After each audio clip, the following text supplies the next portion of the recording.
السلام عليكم جميعا ورحمة الله وبركاته.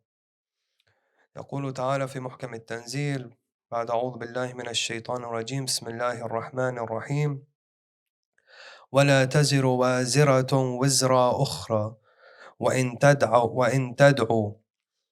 تدعو مثقلة إلى حملها لا يحمل منه شيء ولو كان ذا قربى إنما تنذر الذين يخشون ربهم بالغيب وأقاموا الصلاة ومن تزكى فإنما يتزكى لنفسه وإلى الله المصير. Allah Azza wa Jal says in Surah Fatir verse 18, and a burdened soul cannot carry or cannot bear the burden of another. And if one weighed down by burden should cry for another to carry its burden, not aught of it shall be carried, even though he be of near kin. You warn only those who fear their Lord in secret and keep up prayer, and whoever purifies himself, he purifies himself only for the good of his own soul, and to Allah is the eventual coming. Sadaqallahu al-Aliyyul Azim. Last night we touched on the concept of government in Islam, and we reached the conclusion that although there are opinions that differ within the madhab of Ahlul Bayt alayhum as-salam, amongst the ulama of the madhab of Ahlul Bayt alayhum as-salam, we agreed, or we said that these three opinions at the very least agree that eventually a government will be established at the time of the Imam salamullahi alayh. And we spoke a little bit about the establishment of this government. And we said that inshallah in the coming nights we'll be discussing the tenets of this government. Now just before we continue on to tonight's topic, just touching on last night's topic very, very quickly regarding other madhahib of Islam, other schools of thought of Islam. The issue of government in Islam is unanimous. However, the establishment of this government or who runs this government, we differ. And mainly when it comes to the two major madhahib schools of thought in Islam, being from our Sunni brothers and we the Shia. Our stance as Shia is clear. Khalifatullah, the Khalifa of Allah Azza wa Jal is appointed by Allah Azza wa Jal. However, when it comes to the majority of Muslims, they have several opinions. And we have seen that Khilafah has been established in various ways. So there is the way that the first was established, and this was through Saqifa, without going into historical details. It was through a gathering and the meetings of the elders and the tribes of the Muhajirin and the Ansar. And they elected the first. And then the first appointed the second. So how many methods do we have now? We have two methods. We have appointment by Saqifa, and we have appointment by one Khalif appoints his successor. The third was appointed by Shura, a small council of 6 individuals, and they elected one from amongst them. Then we have the methodology in which Ali ibn Abi Talib alayhi salam came. So this is the fourth methodology, where the people came demanding that Ali ibn Abi Talib alayhi salam take the reins of the Khilaf. So this is so far 4 methods. Then there is a 5th method, and it is the method of inheritance. And this is how Banu Umayyah and later on Banu al-Abbas, one inherited the Khilafah from the other. Then there is via military coup, the way Banu al-Abbas took Khilafah from Banu Umayyah. Then there is the last methodology, which our Sunni brothers believe in, and it is the way that Imam al-Mahdi alayhi salam, Ajjalallahu ta'ala farajahu al-Sharif, it is the way Imam al-Mahdi alayhi salam will come into Khilafah. And in this methodology, The Imam alayhi salam is appointed by Allah Azza wa Jal. So after all of these different methods, at the end of the day, we and our Sunni brothers and sisters agree on the final methodology. That the Imam is eventually appointed by Allah subhanahu wa ta'ala. Like this Imam is now appointed, he comes to form his government. And we are not here to discuss the signs. Inshallah, we'll discuss the signs in later nights if we have time. We are now taking a look, a glimpse at this government of Imam al-Mahdi alayhi salam. What's its role? What does it do? What are its objectives? Amongst the most popular missions and objectives that we hear or that we know and we are familiar with regarding Imam al-Mahdi alayhi salam is the concept of vengeance. Now we read in Dua al-Nudba, أين الطالب بدم المقتول بكربلاء, referring to Imam al-Mahdi alayhi salam, where is the one who calls for vengeance or calls for the vengeance of the blood of he who was killed in Karbala. We read in several of our narrations, for example, narration by Imam al-Baqir alayhi salam, who says, يخرج القائم يوم السبت في عاشوراء اليوم الذي قتل فيه الحسين, that the Imam alayhi salam, he will come on a Saturday, this is in one narration, he will come out on a Saturday and it will be the day of Ashura, the day that Al-Hussein alayhi salam was killed. And in another narration, he would be carrying, or he and his followers will be carrying the banner of Ya li Tharat al-Hussein, calling for the vengeance of the killing of Imam al-Hussein alayhi salam, and seeking revenge for the blood of Imam al-Hussein alayhi salam. The verse that we opened up with is essential to understand this mission. Because if the Imam alayhi salam is going to seek revenge from those who killed Imam al-Hussein alayhi salam, and we know that those who killed Imam al-Hussein alayhi salam have been dead for over 1,000 years. They have been dead for 1,400 years. In fact, Mukhtar al-Thaqafi salamat yada, may Allah Azza wa Jal bless his hands, took direct vengeance on those responsible for killing al-Hussein ibn Ali alayhi salam. And he was praised by our Imams alayhum salam for doing so. And in the narrations, it says that Mukhtar's revenge for Imam al-Hussein alayhi salam brought cheerfulness into the houses of the Hawashim, of Banu Hashim, and made their women happy after sorrow. So Mukhtar took direct vengeance. So what is this vengeance that the Imam alayhi salam is talking about here? What is this vengeance that the Imam is supposed to take?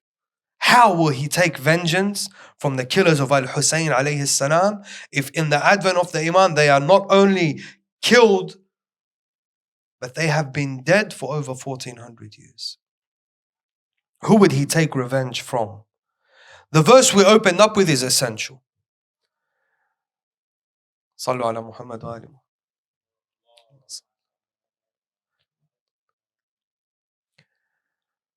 Allah Azza wa Jal in this verse in Surah Fatir is discussing the concept of burdens in Islam. The Quranic philosophy on a burden. Vengeance, brothers and sisters, is a burden. If I am to have a loved one of mine killed, and we are going to assume that we live in a lawless land, and I want to avenge this loved one, this is a burden on me. It is a great burden. And there is also a burden on the murderer. In the days of Jahiliyyah, before Islam, and unfortunately, it still exists today in some parts of the world, some parts of the Middle East, and unfortunately, it exists here in Sydney, as recent events have shown us, where for some, they think that if an individual has killed a family member of mine, then not only am I permitted to take vengeance on that particular person, but on everybody related to him. If I can't get him, I'll get his brother, I'll get his cousin, I'll get his uncle, I'll get his relatives. Here in Sydney, I think the strangest thing, I'll get his mother. Huh? We're shooting each other's mothers now here.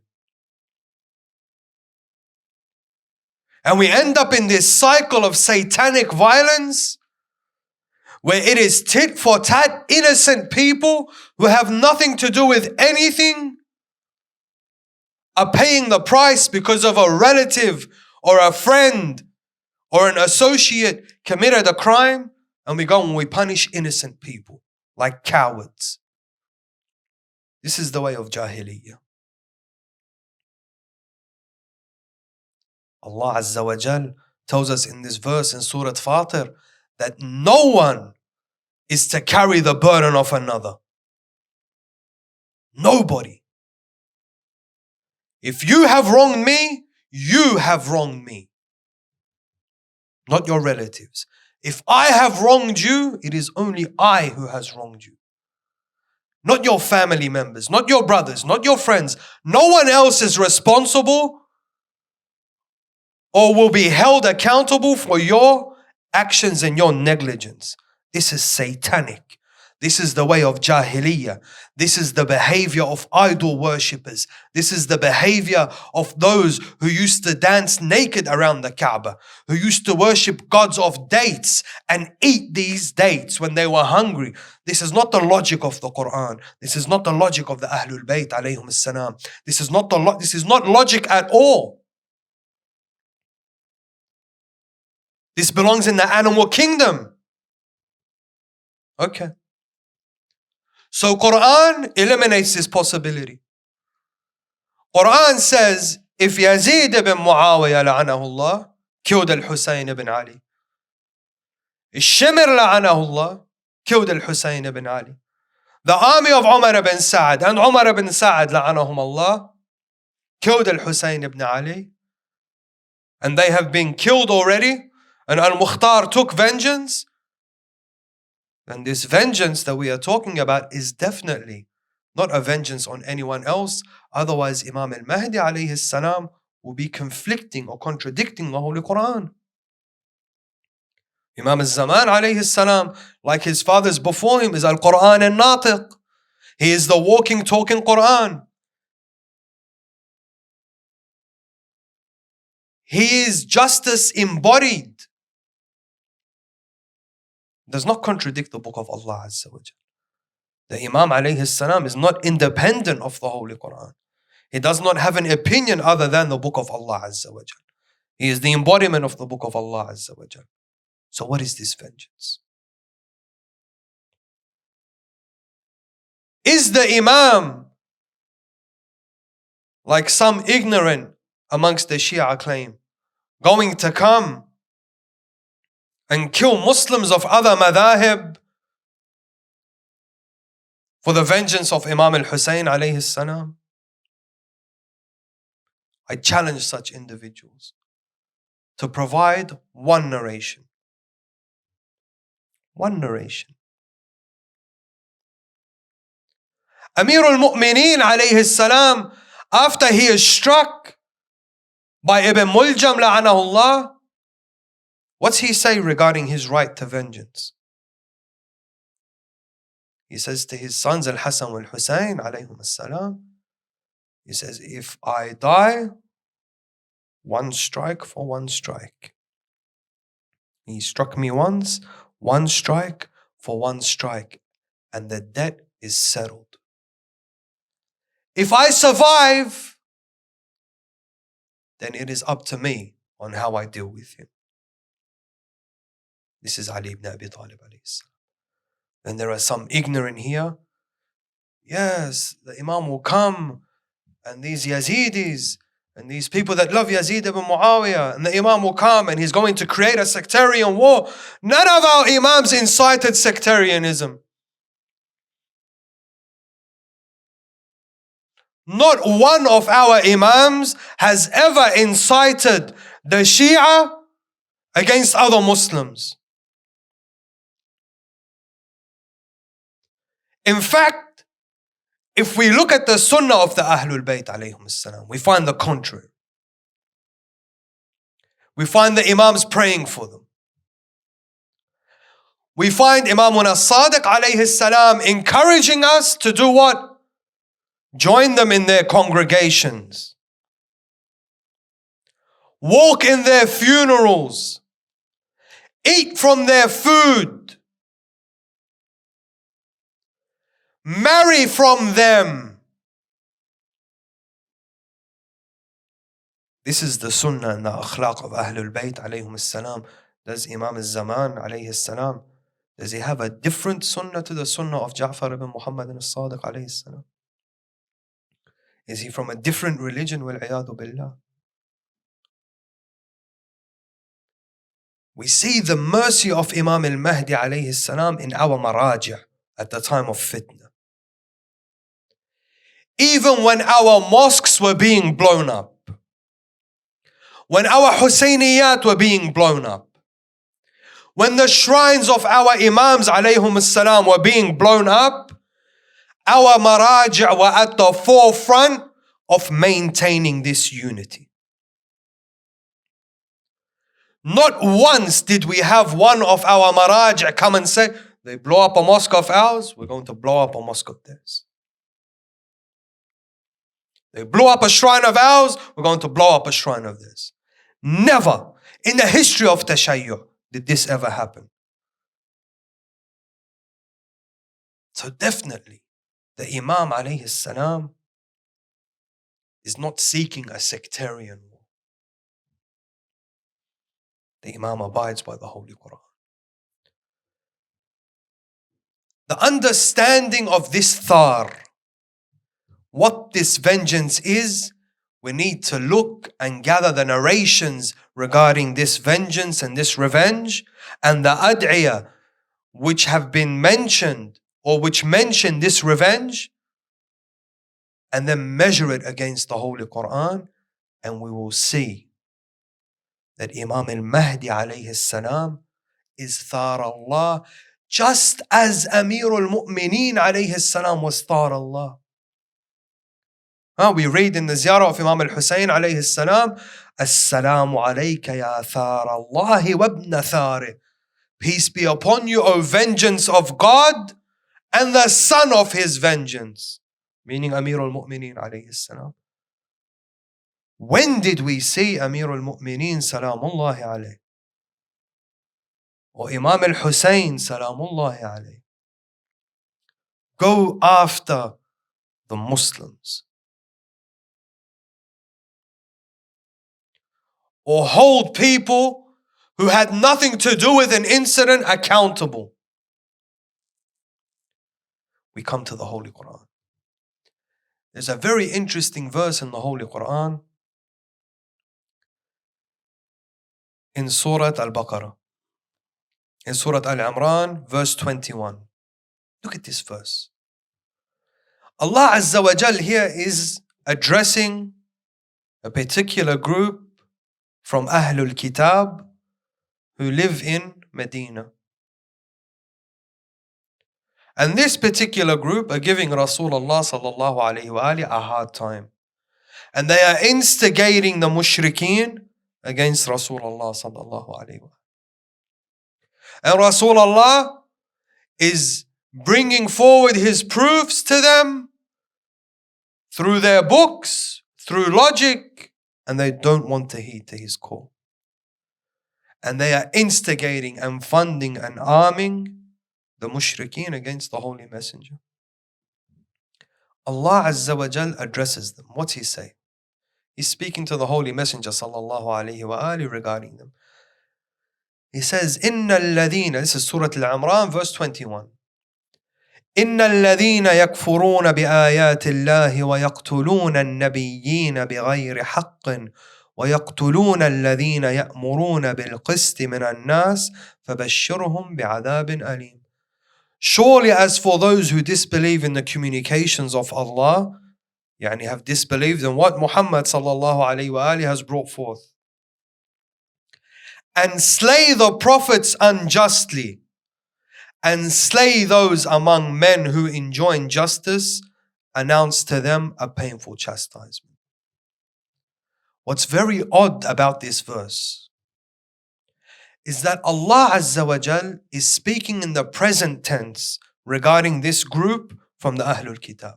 He's speaking in the present context. He's saying what? He's saying وَيَقْتُلُونَ الَّذِينَ وَيَقْتُلُونَ النَّبِيِّينَ بِغَيْرِ حَقٍّ وَيَقْتُلُونَ الَّذِينَ يَأْمُرُونَ بِالْقِسْطِ. يَقْتُلُون, not قَتَلُوا, not they have killed in the past. No, they are currently killing prophets, the prophets of Allah Azza wa Jal. We say, Ya Rasulullah, at the very least, between you and the last prophet, according to most of our narrations in history, it's about 600 years. Why is Allah Azza wa Jal accusing this group or addressing this group and labeling them as killers of the prophets? And there is no blood of the prophets on their hands. Allah Jalla Jalalu here in this verse is telling you who vengeance can be exacted on. That even though so-and-so is not directly involved in this oppression, in the killing of the prophets, however, if so-and-so belongs to the same agenda, and they are partners in the same mission, and they are soldiers in that same front, and they are looking to establish the same injustice, here is where you exact vengeance. The mission of Imam al-Zaman alayhi salam, the vengeance of Imam al-Mahdi alayhi salam, is not some tribal vengeance. You killed my grandfather, I'm going to kill your grandfather. Wal-'iyadhu billah. He's not Asha'iri, the Imam. He doesn't have this tribal mentality. Doesn't belong to a gang. He's not a mobster. He says, Hujjatullah. This is the Quran. This is Allah's visurgent on earth. This is an embodiment of Allah's will. It's not act of emotion. The Imam alayhi salam here, when we refer to him as the revenge of Allah, the same way we have referred to Al-Hussein alayhi salam as the vengeance of Allah, and Ali ibn Abi Talib alayhi salam as the vengeance of Allah, meaning they will exact vengeance on the agenda of kufr and shirk. Do you think, brothers and sisters, that the blood of Al-Hussein alayhi salam, you can seek vengeance from it, for it, and even out the score by exacting these vengeance on the perpetrators? You know, we have in our riwayat that Imam al-Mahdi alayhi salam does not only exact vengeance on the killers of Al-Hussein alayhi salam, or for the blood of Al-Hussein, but also for the blood of Fatima salamullahi alayha, and the ribs of Fatima. Do you think any amount of worldly vengeance will bring justice to the ribs of Fatima alayha salam? Wallahi, if the cosmos were to be burned, the heavens and the earth and everything in between them, it would not bring justice or vengeance for a tear in the eyes of Fatima alayhi salam, or for a moment of fright in the heart of Sukaina alayhi salam, or for the shackles around Zainab salamullahi alayha. Do you know how heavy this is in the eyes of Allah Azza wa Jal? To have the daughters of Muhammad not my daughter, not your daughter, the daughter of Muhammad sallallahu alayhi wa alih, paraded in front of men with their faces uncovered? What vengeance are you talking about? The vengeance that needs to happen needs to be on the grand scale, on the same scale as the injustice that took place.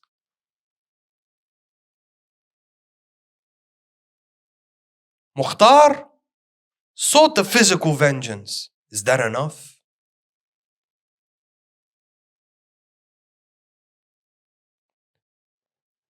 Imam al-Zaman alayhi salam, he exacts vengeance, and the only vengeance which Allah Azza wa Jal, this is apart from the akhirah, the vengeance of the akhirah, we leave that to Allah subhanahu wa ta'ala.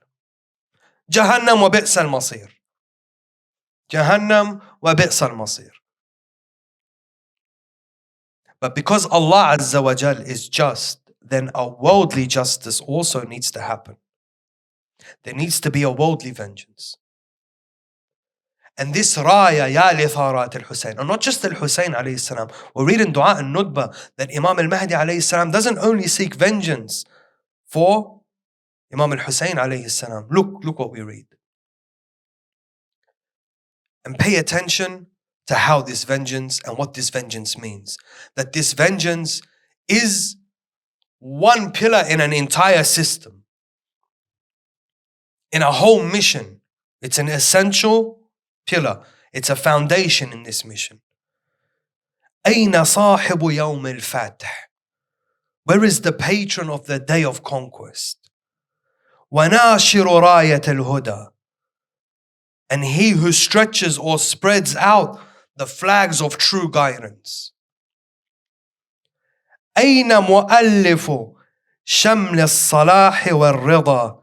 Where is the one who unifies the dispersed parts of uprightness and contentment? أين الطالب بذحول الأنبياء وأبناء الأنبياء? Where is the one who demands the vengeance of the prophets and the children of the prophets? Where is the one? أين الطالب بدم المقتول بكربلاء? Where is the one demanding vengeance for the blood of the one slain in Karbala? أين المنصور على من اعتدى عليه وافترى? Where is the one who is granted aid against those who have transgressed and oppressed against him? Imam al-Zaman alayhi salam, the mission of vengeance begins with conquest. Conquest begins with uniting the believers, gathering those who believe in good and who believe in his mission, uniting and strengthening them. Imam al-Zaman alayhi salam, his vengeance, before it gets to the killers of al-Husayn alayhi salam, starts with the killers of the prophets of Allah Azza wa Jal, i.e. those who have continued in this agenda. Those who are in the camp of istikbar, those who are in the camp of arrogance, global pride, oppression, colonialism, those who have enslaved mankind, those who have fought the messengers of Allah Azza wa Jal and their message, those who today look at the laws of God, the laws of humanity, everything which is humane, and implement on earth everything contradictory to this. This is the vengeance of Imam al-Zaman alayhi salam. You want vengeance for the blood of Hussein salamullahi alayhi? The only worldly vengeance we can get, or the only worldly vengeance that we accept, that Imam al-Mahdi accepts, is to tear down the entire platform, the entire agenda of kufr and oppression. All of it needs to come down so that it may never return again. This is the vengeance. We refer to him, or the Imams, or he has been referred to by the Imams alayhim salam as Thar Allah, the vengeance of Allah, because he exacts his vengeance against the enemies of Allah Azza wa Jal. Those who have sent humanity into a downward spiral,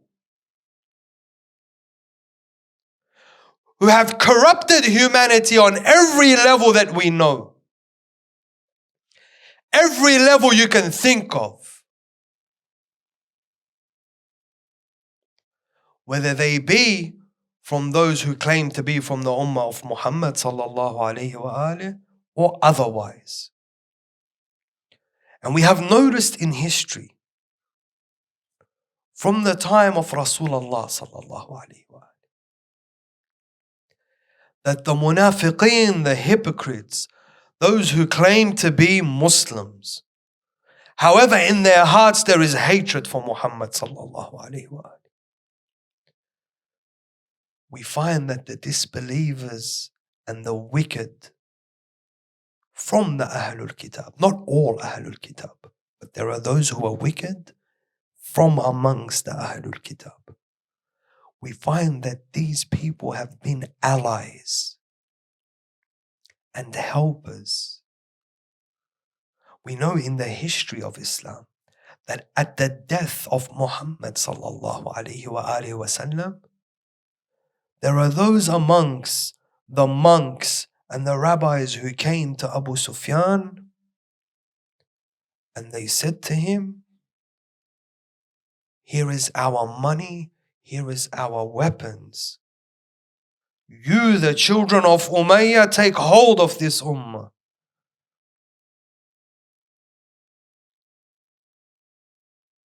And in an opinion, they were not innocent of the death of Rasulullah sallallahu alayhi wa alihi. Nor are they innocent of the blood of Imam al-Hussein alayhi salam. Was it not under the direction of Sarjan that Yazid, you think Yazid is intelligent enough to concoct such a plan?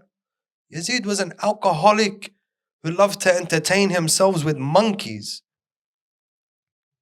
You think he was intelligent enough to concoct such a plan? Had he not been instigated, had he not been funded and encouraged by the Romans to carry out such an action, you think he is capable of this? Do not think for a moment that they are innocent of the blood of Ahlul Bayt alayhim salam. And we see the same today. Look at the state of the believers. Look at the fronts where the believers are being fought today. We find the hypocrites in this ummah. The Amawiyun in this ummah are allies hand in hand with the disbelievers and the powers of oppression and colonialism and capitalism. We find that those who occupy our lands today sit at the banquets of the powers of colonialism. And amongst them, if you want to talk about who the Imam exacts vengeance upon, amongst them is a small group of those who claim tashayyu', those who claim love for the Imam alayhi salam, those who claim support for the Imam alayhi salam, those who sit in the majalis of al-Hussein alayhi salam and cry.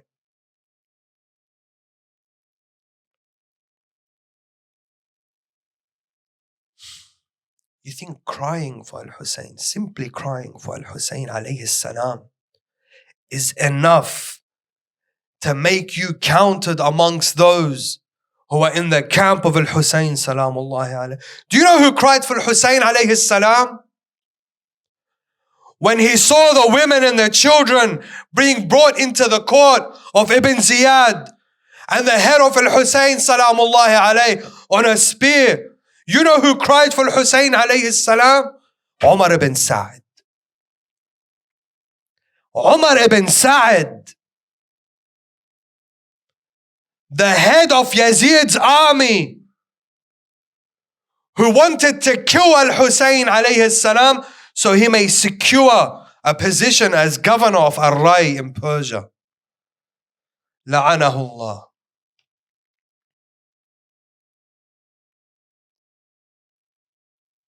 Today we have those who cry for Al-Hussein alayhi salam, yet sit at the banquets of the Taghut. They sit at the banquets and the gatherings of the oppressors.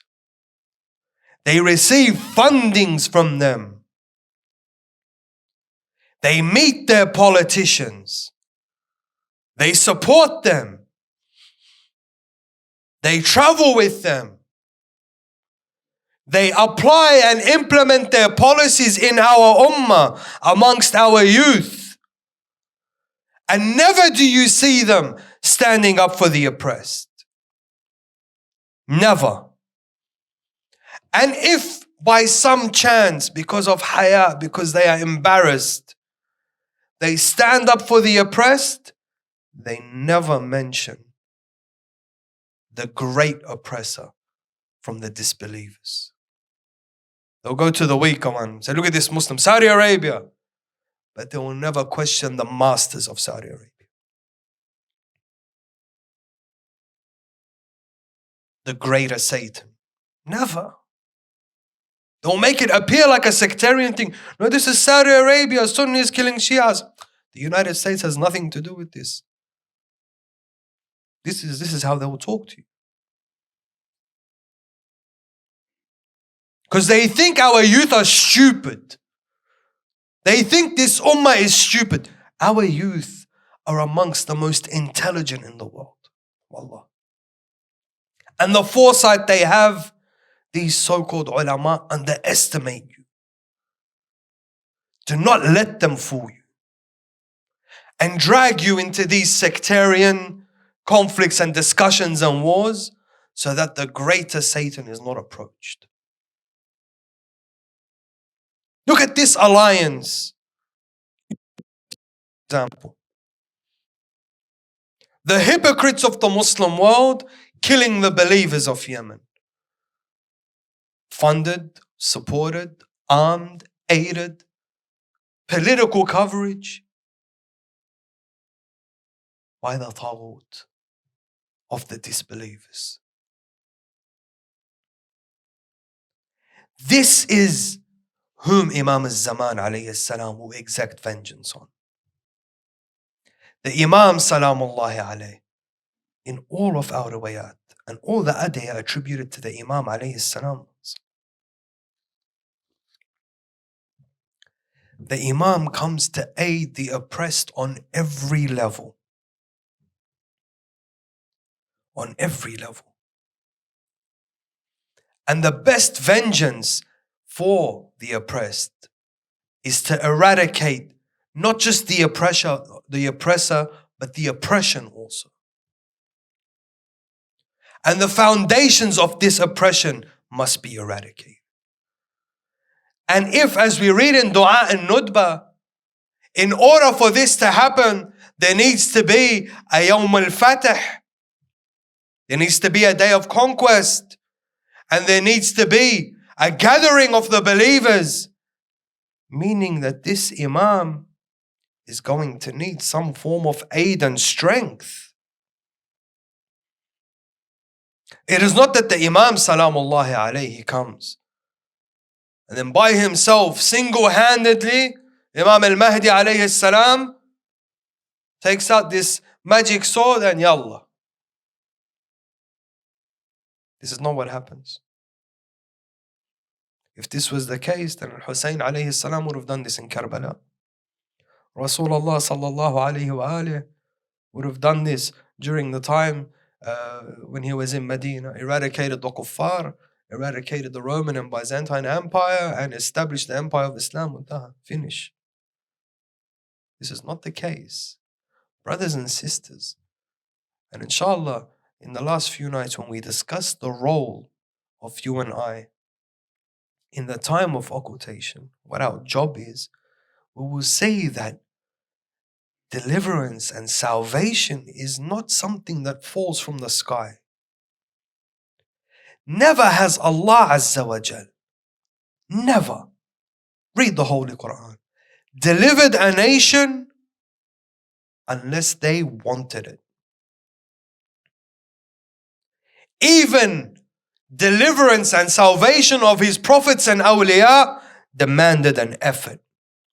Always an effort. Whether it be a small effort or a major effort, Allah Azza wa Jal demands effort. Musa alayhi salam coming to save Banu Israel, Fir'aun behind him and his troops, they get to the ocean. Does Allah Azza wa Jal just split the ocean for him and tell him, Musa, cross? No.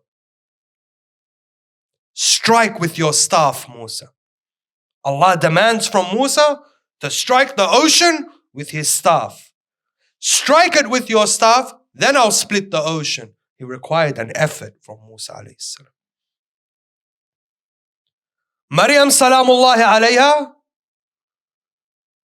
the pains of birth and delivery, and she's now tired, she's just delivered Isa alayhi salam, she is hungry and weak. She's sitting beneath a date tree. Does Allah Azza wa Jal just drop the dates on her and tell her, eat ya Maryam? Huzzi ilayki, he says. Shake the palm tree, ya Maryam, and dates will fall. Dates will fall, but shake the tree.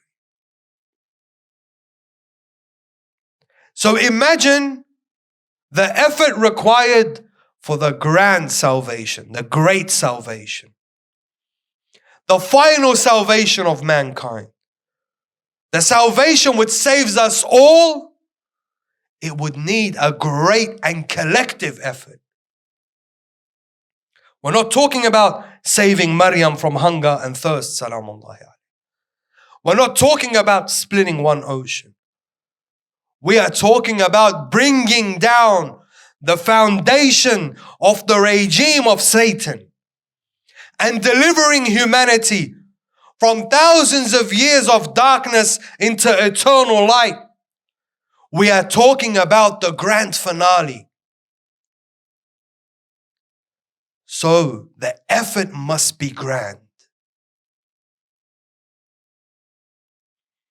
The efforts must be equal to the mission.